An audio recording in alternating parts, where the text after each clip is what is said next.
के ओनू ताब ना दी चले अल्लाह ने पैदा कीता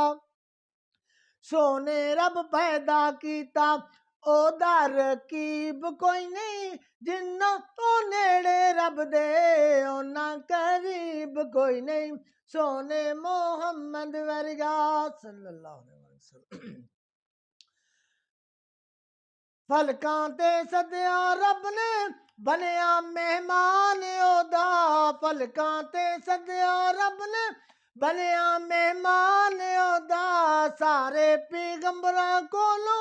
उच्चा है शान ओदा रुतबा बुलंद मिलया